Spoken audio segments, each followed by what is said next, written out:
Vote পরবর্তী হিংসা বাংলায় নয়, একদম কর্মীদের উদ্দেশ্যে স্পষ্ট বার্তা দিলেন বিজেপির রাজ্য সভাপতি শ্রমিক ভট্টাচার্য।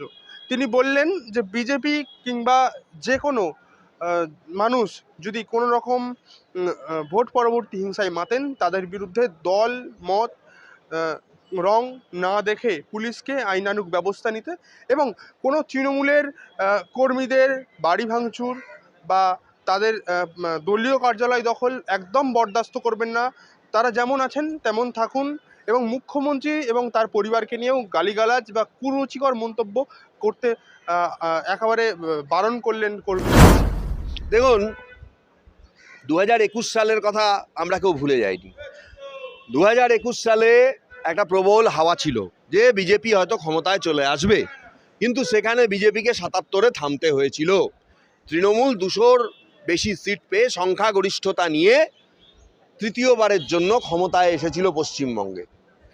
এবং তখন যারা বিজেপি করেছিলেন, কি মফস্বল, কি শহর, কি গ্রাম, বিশেষ করে গ্রামে যে অত্যাচার হয়েছিল, মানুষের রুজি রোজগারের যারা টোটো চালান, টোটো ভেঙে দেওয়া হয়েছিল, অটো ভেঙে দেওয়া হয়েছিল, বাড়ি ঘরদোর ভেঙে দেওয়া হয়েছিল, বহু মানুষকে মেরে ফেলা হয়েছিল, পেটানো হয়েছিল, মায়ের সামনে গলায় ফাঁস দিয়ে ছেলেকে মেরে দেওয়া হয়েছিল। দেখুন, পট বদলেছে, পটভূমি বদলেছে, দল বদলেছে, সময় বদলেছে, আরও 5 বছর পরে আমরা এসেছি, নতুন সরকার এসেছে। রাজনৈতিক সৌজন্যতা দেখানোটা খুব জরুরি। রাজ্য সভাপতি যেটা বলছেন, আমি মনে করি তিনি একজন বড় মাপের মানুষ, তিনি একজন জ্ঞানী মানুষ, তার কথা অবশ্যই বিজেপির মানা উচিত।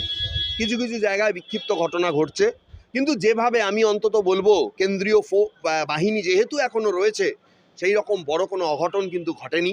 মৃত্যু এখনো পর্যন্ত কোনো ঘটেনি, পোস্টপোল ভায়োলেন্স সেইভাবে কিন্তু দেখা যায়নি। দু একটা হয়েছে, তৃণমূলের কোথাও কোথাও পার্টি অফিস ভেঙেছে, আগুন জ্বলেছে, এগুলোও বন্ধ হওয়া দরকার।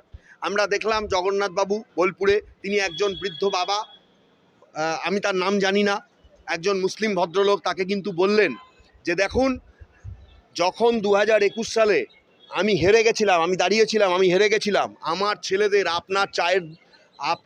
ছেলেদের আপনার দোকানের মধ্যে বসিয়ে রেখে আপনার ছেলে অকথ্য ভাষায় গালাগালি দিয়েছিল, 6 ঘন্টা জোর করে বসিয়ে রেখেছিল, জলও খেতে দেয়নি, মারধর করেছিল। আমার ছেলেরা যদি অন্যায় করে থাকে, আমি আপনার কাছে ক্ষমা চাইছি, আপনি বাবার মতন, কিন্তু আপনারা অসৎ পথে ছিলেন, আপনারা নোংরা পথ অবলম্বন করেছিলেন, আমরা সেটা করতে চাই না। আপনার ব্যবসা বাণিজ্য, ঘর বাড়ি, কোনো কিছুর ওপর কোনো আঘাত হবে না। যদি কেউ করে থাকে, আমি তার জন্য ক্ষমা প্রার্থী। আমি এটা দেখেছি আজকে মিডিয়াতে, আমার ভালো লেগেছে। এই বার্তা সজল ঘোষ দিয়েছেন। সজল ঘোষ একটা তৃণমূলের পার্টি অফিস, তিনি নিজে দাঁড়িয়ে থেকে বললেন যে না। এবং আরও একটা বার্তা আমার ভালো লেগেছে, আজকে শিলিগুড়িতে যিনি জিতে এসেছেন, তিনি বলেছেন যে শিলিগুড়ির যে মেয়র, তিনি তৃণমূলের, তিনি বলেছেন যে এই মেয়রকে আমি সরাবো না, এই মেয়র তার কার্যকাল অবধি কাজ করবে, কারণ তিনি জনগণের দ্বারা নির্বাচিত, তৃণমূল দলের পক্ষ থেকে তিনি মেয়র হয়েছেন। সুতরাং জনগণ তাকে যেহেতু মেয়র হিসেবে, শিলিগুড়ির মেয়র হিসেবে নির্বাচিত করেছেন, তাই তার কাজে আমি কোনো বাধার সৃষ্টি করব না, তিনি তার টেনিয়রে কাজ করতে। রাজনৈতিক সৌজন্যতা অবশ্যই দরকার, রাজনৈতিক সৌজন্যতা আমার খুব ভালো লেগেছে। এবং আমি বলবো যে কন্ট্রোভার্সি হচ্ছে মদন মিত্রকে নিয়ে। মদন মিত্র কিন্তু বলল যে রুদ্রনীল আমাকে প্রণাম করেছে, ওর বাবাকে আমি চিনতাম। এই রুদ্রনীল না, সজল আমাকে প্রণাম করেছে, ওর বাবাকে আমি চিনতাম। তা আমি কি সজলকে দুটো চড় মারবো? দেখুন, রাজনৈতিক সৌজন্যতা বিষয়টা অন্য, কিন্তু তৃণমূলের কাছ থেকে রাজনৈতিক সৌজন্যতা আশা করা অত্যন্ত বৃথা। তৃণমূল যে অন্যায় করেছে, যে অবিচার করেছে, সিপিএমের ওপর আগে করেছে, সিপিএম ছেড়ে দিন, বিজেপির ওপরে অত্যন্ত কুরুচিকর আক্রমণ করেছে 2021 সালে।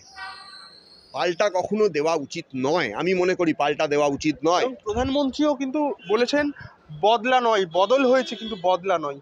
এমনকি এটাও শ্রমিক ভট্টাচার্যের মুখে এটাও শোনা গেল, যদি কোনোভাবে কোনো বিজেপি কর্মী এই রকম হিংসা হানাহানির সাথে যুক্ত থাকে, তাদেরকে দল থেকে বহিষ্কার করা হবে।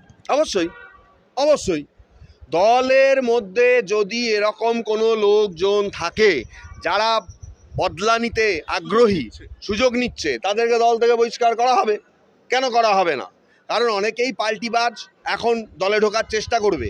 দলে ঢুকে আবার যারা আবার অত্যাচারিত হয়েছিল তারা আবার চেষ্টা করবে ওদের ওপরে একটু ভালো করে মানে সেই অত্যাচারের বদলাটা নিতে। এই জায়গাটা দলের সিনিয়র মেম্বাররা তারা বার্তা দিচ্ছেন, এই জায়গাটা আমি মনে করি সারা পশ্চিমবঙ্গে আটকানো দরকার। আপনাকে তো বললাম কতগুলো সৌজন্য আমরা দেখলাম, ওই জগন্নাথবাবুর কথা বললাম বোলপুরে, আপনাকে আমি সজলদার কথা বললাম, আপনাকে আমি শিলিগুড়িতে কি ঘটনা হয়েছে সেটাও বললাম। এবং সর্বোপরি আমি এইটা মনে করি যে সত্যিকারেরই বদলা চায় না ভারতীয় জনতা পার্টি, বদলা চায় না, বদল অবশ্যই দরকার।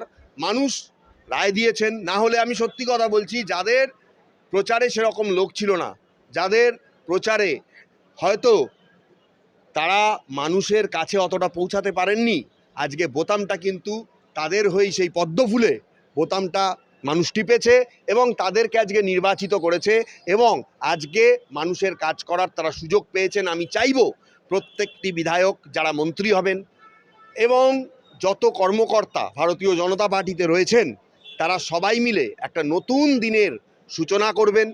হাইকোর্টেও আমি চাইবো যে নতুন প্যানেল আসবে, সেই নতুন প্যানেল খুব সুষ্ঠুভাবে কাজ করবে। প্রতিটা কোর্টে প্যানেল চেঞ্জ হবে আমার ধারণা, এবং তারা সুষ্ঠুভাবে কাজ করবেন। আমাদের যারা উপরে থাকবেন পিপিজিপি, তারা হাইকোর্টের মধ্যে যে সমস্ত আগে যে সমস্ত সমস্যাগুলো তৈরি হতো সেই সমস্যাগুলো যাতে ভবিষ্যতে না হয় সেই জায়গাগুলো দেখার চেষ্টা করবেন এবং রাজ্যকে একটা সুষ্ঠু দিকে ভালোভাবে চালনা করবেন, এটাই আমার আশা থাকবে।